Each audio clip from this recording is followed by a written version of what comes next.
Magandang araw mga kaibigan. Meron po tayong stock ng dark chocolate. Pwede kayong mag-text o tawag sa number na ito, 0916-9000-997. Limited po ang ating stock kaya first come, first serve basis. Hindi po ako nagninegosyo ng dark chocolate o tablia, sikwati. Umiinom lang ako araw-araw dahil napakasustansya pa ito.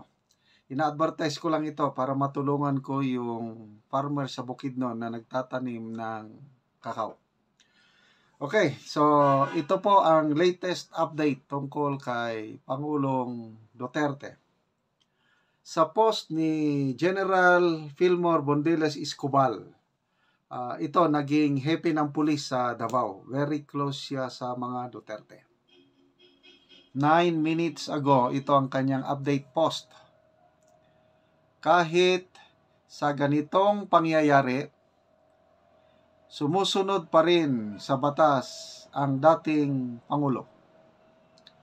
Lahat ng pamamaraang legal ay ginagawa ng kanyang mga abogado.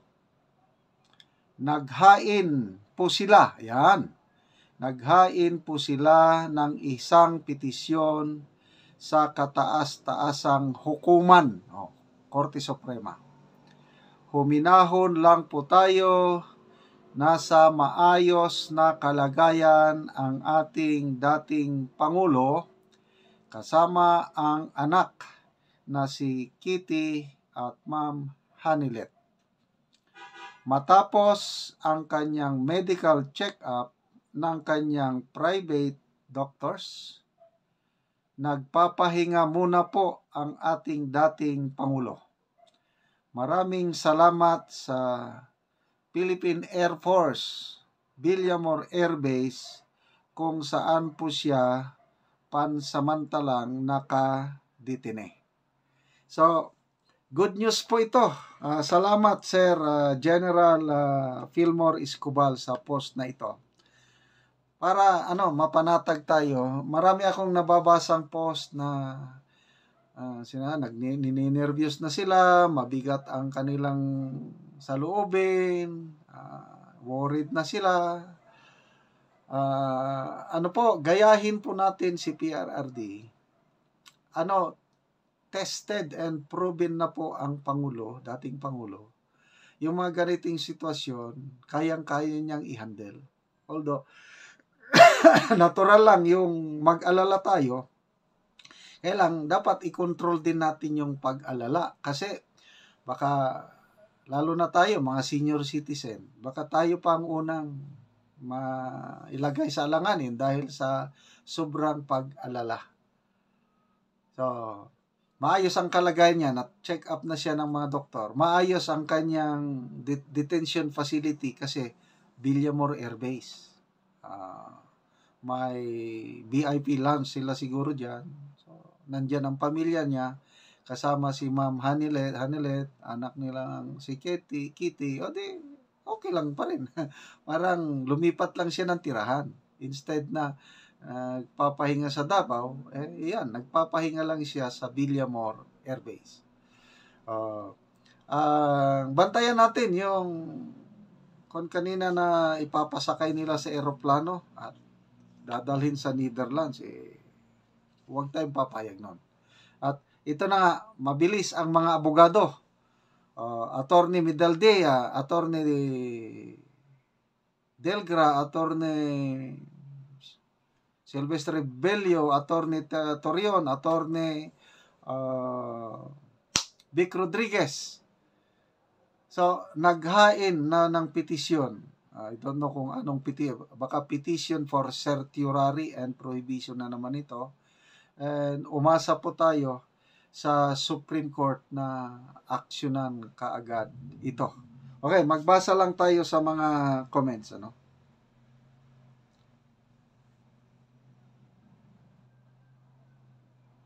Comments.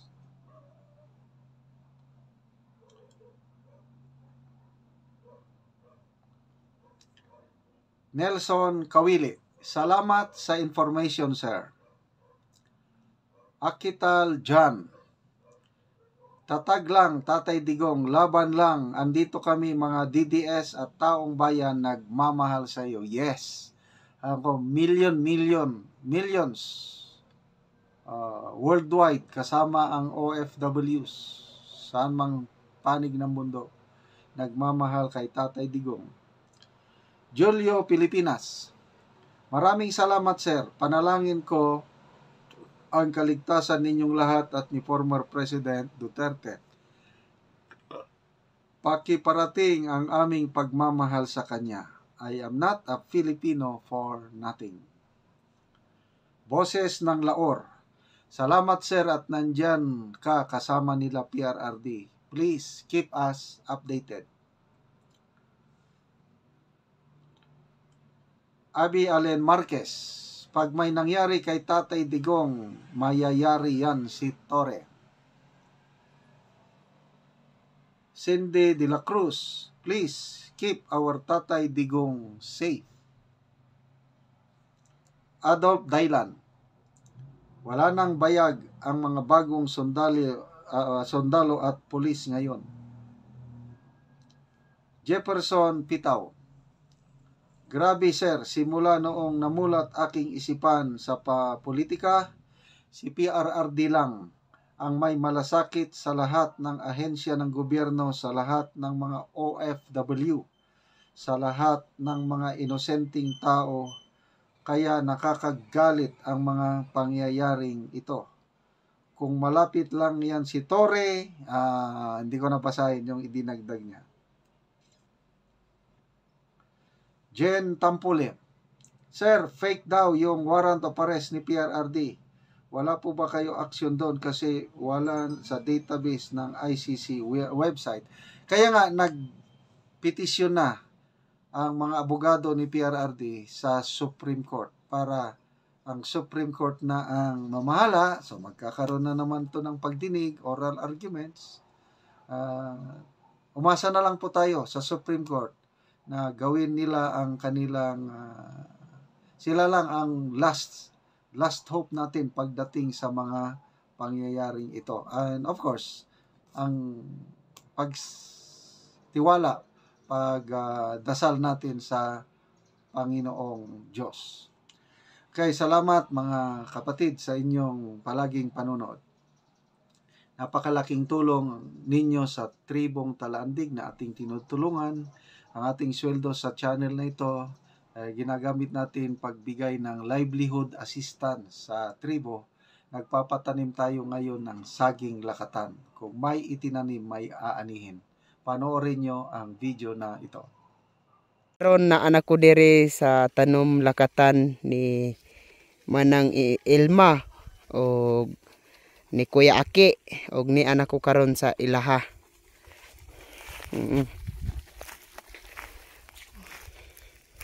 So nagbutang karon sila og puradan. O unsa man ang gibutang nimo nga puradan, pang unsa man na siya? Para nis insekto. Pampatay si insekto. Oh, kay makuan man og insekto og dili butang ag puradan. Oo, para nga dili magkasakit. Oh, para way kuan nga sakit ba. Oo. O mo na ni ang ilang saging lakatan.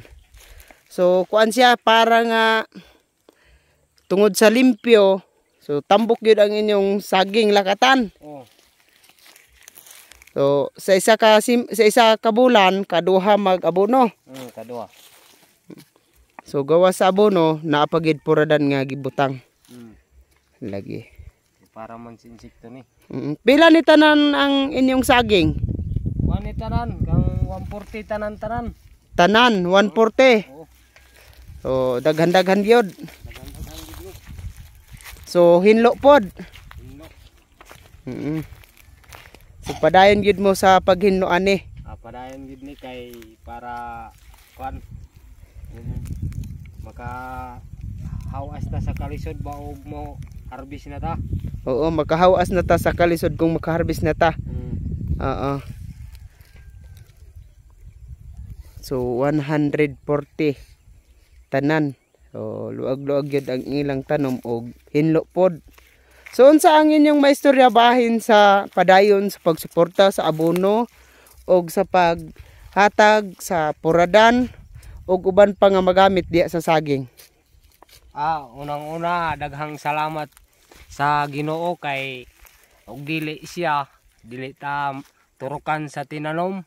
Oo. Og unang-una pod dako pong pagpanalamat sa nagtan-aw pod sa YouTube nga kani ang puradan nga ilang gihatag sa amo. Dako among pagpanalamat pod nga nakatabang pod sa amo ang mga tinanom og usa pod sa paghatag nila sa abono. Dako pod kayo among pagpanalamat kay tungod kay ni uswag ang among tinanom tungod sa ilang pagtabang sa amo. Dakong salamat sad sa nagtan-aw sa YouTube. Mura na akong maingon. Sige, salamat.